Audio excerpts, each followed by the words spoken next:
The old rule of thumb in MS was you're diagnosed and in 10 years you're in a wheelchair.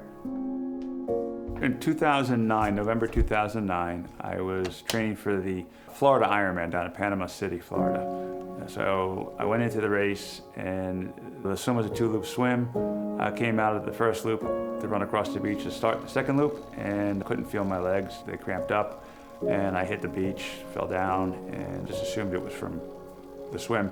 And then throughout the whole race, it just kept getting worse and worse and worse. So that's the first time I felt it. I just assumed it was just the pain from the race. And it wasn't until February of 2011 that I finally had it checked out. They did a diagnostic test on me, put me through an MRI to check my brain and my spine. And the doctor very quickly came to me and said, you have MS? And his response to me was, don't worry though, all my patients live pretty much normal lives with MS. So my response was, define normal. And his answer to me was, you'll probably have to find a new normal. The way doctors look at MS now is different than the way they looked at it, say, 20 years ago. They used to tell you to go home and just rest, don't do anything. Now, they're more in line with what I do. Not to the extremes that I do maybe, but their approach is, we want you moving.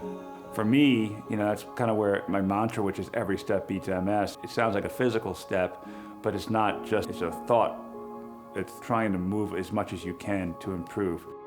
After MS, I tried to keep doing Ironman triathlons, and once my foot started to get bad and the MS progressed and gave me the minor foot drop, it made running impossible for me.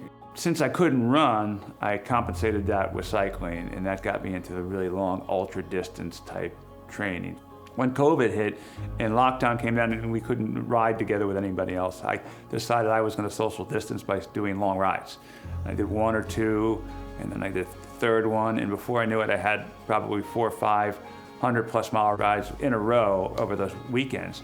And I had this thought in my mind, all the events were canceled, and I usually like to do an event or 2 every year to raise awareness for MS. I figured maybe it'd be cool to start this streak and keep me focused throughout the lockdown periods and find a way to use it to raise awareness for MS and use that for my future fundraising that I was going to do later in the year. Yeah, so once it became an official streak to me, and I made it public on social media so I couldn't back out, everybody knew, my coach, Jim Capra from Tyler Hamilton Training, said, let's take it to the end of the year. And got through some of the weather and through the winter, and we finished. 2020 was over, and then he said to me, we got to go for 52. Let's just make it a full year.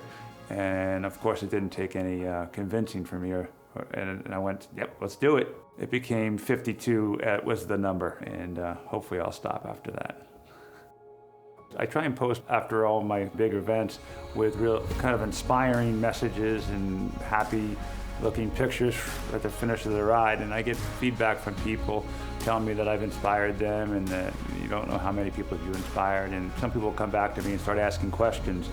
It's just about connecting, because with MS, we like to say we're all in this together. So what I'm doing, when I can get feedback from people and we get connections going, it helps us all work through this fight together.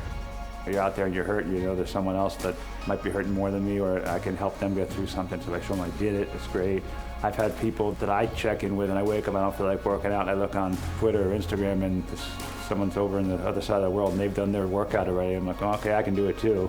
So we all kind of connect that way, and it helps me, and I know that I've helped them.